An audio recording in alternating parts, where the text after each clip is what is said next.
तो सबसे पहली बात कि रेस्पिरेशन होता क्या है। It is a process of releasing energy from food. अब जैसा मैंने आपको लाइफ प्रोसेसेस चैप्टर के इंट्रोडक्शन में बताया था कि रेस्पिरेशन का प्रोसेस होता है सेल्स के अंदर और इसका काम होता है एनर्जी को रिलीज करना। तो अगर मैं इस प्रोसेस को ग्राफिकली आपको दिखाऊं तो देखिए यहाँ क्या होता है कि जो न्यूट्रिशन के थ्रू ग्लूकोज मिला वो सेल्स तक पहुंचा और सेल्स के अंदर ऑक्सीजन की प्रेजेंस में ये ग्लूकोज ब्रेक डाउन होता है इनटू कार्बन डाइऑक्साइड, एनर्जी और वाटर।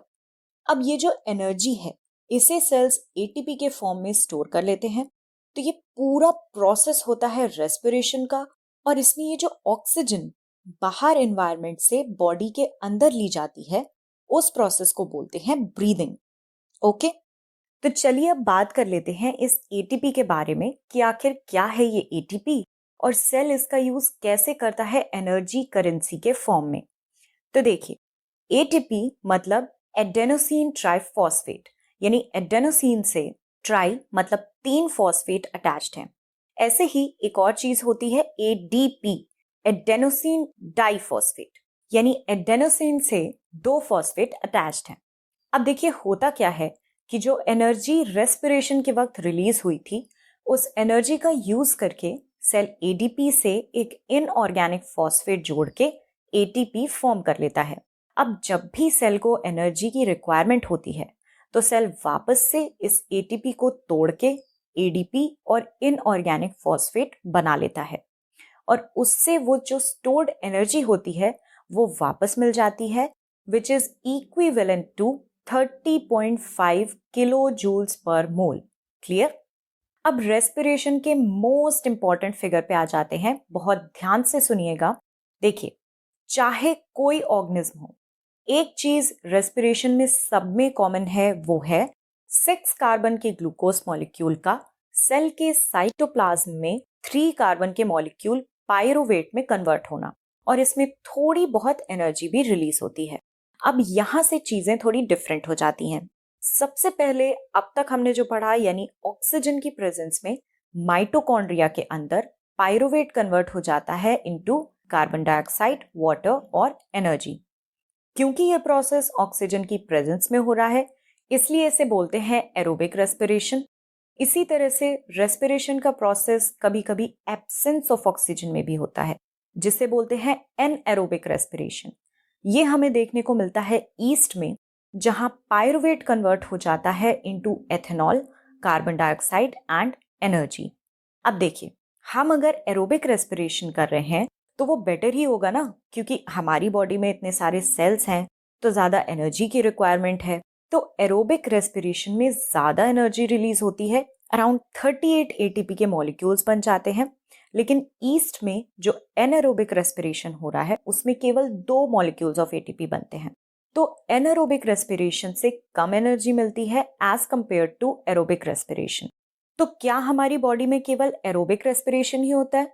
नहीं, कभी कभी during lack of oxygen muscle cells में जब मान लीजिए हम भाग रहे हैं तो बहुत सारी एनर्जी यूटिलाइज हो रही है, तो इस हिसाब से मसल्स के सेल्स को ऑक्सीजन सप्लाई नहीं हो पा रही है, तो उस केस में मसल सेल्स को मजबूरी में लैक ऑफ ऑक्सीजन में एनएरोबिक रेस्पिरेशन परफॉर्म करना पड़ता है और तब पायरुवेट कन्वर्ट हो जाता है into 3 carbon molecule called as lactic acid and energy. यहां भी एनएरोबिक रेस्पिरेशन है तो 2 ही मॉलिक्यूल्स बनेंगे एटीपी के।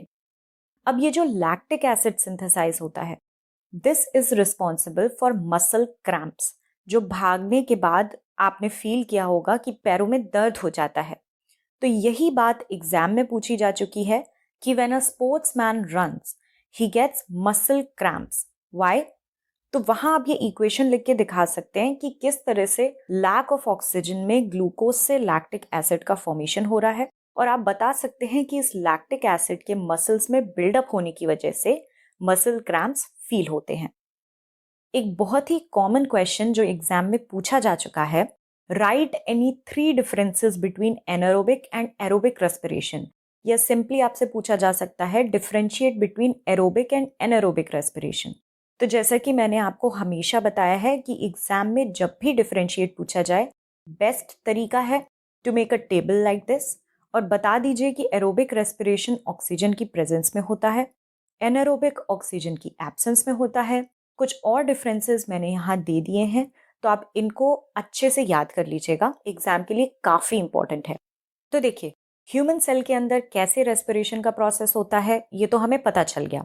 अब फटाफट रिवाइज कर लेते हैं ब्रीदिंग के प्रोसेस के बारे में। तो ये ह्यूमन रेस्पिरेटरी सिस्टम का डायग्राम है, बहुत ही इंपॉर्टेंट है। और जैसा मैं आपको हमेशा बताती हूँ कि मैक्सिमम मार्क्स स्कोर करने के लिए आपको बायोलॉजी में डायग्राम्स कितने इंपॉर्टेंट है। तो रेस्पिरेटरी सिस्टम का काम होता है ऑक्सीजन रिच एयर को इनहेल करना और कार्बन डाइऑक्साइड रिच एयर को एक्सहेल करना, यानी बाहर छोड़ना। जब हम एयर इनहेल करेंगे तो एयर नेजल पैसेज से होते हुए विंड पाइप यानी ट्रेकिया में पहुंच जाती है, जहां पे कार्टिलेज के रिंग्स होते हैं जो ये इंश्योर करते हैं कि ये ट्यूब कोलैप्स ना हो जाए, तो उसका स्ट्रक्चर मेंटेन करके रखते हैं। अब ट्रेकिया से होते हुए एयर लंग्स में एंटर कर जाती है, जहां पे ट्रेकिया डिवाइड हो जाता है into small tubes called as bronchi. Bronchi further divide होता है इनटू स्मॉलर ब्रोंक्यूल्स, जहां से फाइनली एयर छोटे छोटे बैलून लाइक स्ट्रक्चर्स में पहुंच जाती है, जिसको बोलते हैं एल्वेलाई। अब बहुत कॉमन क्वेश्चन जो एग्जाम में पूछा जाता है, जो आपकी एनसीईआरटी का भी क्वेश्चन है, कि how are alveoli designed to maximise the exchange of gases. तो देखिए, पहली बात तो यह है कि एल्वेलाई का स्ट्रक्चर सरफेस एरिया बढ़ाता है। उसके अलावा दूसरी चीज, एल्वेलाई की वॉल्स पे बहुत सारी ब्लड वेसल्स होती हैं। जैसा हमने न्यूट्रिशन के टाइम विली में डिस्कस किया था, वैसे ही यहाँ पर काफी extensive network of blood vessels होता है, जिससे गैसेस का एक्सचेंज अच्छे से हो सके।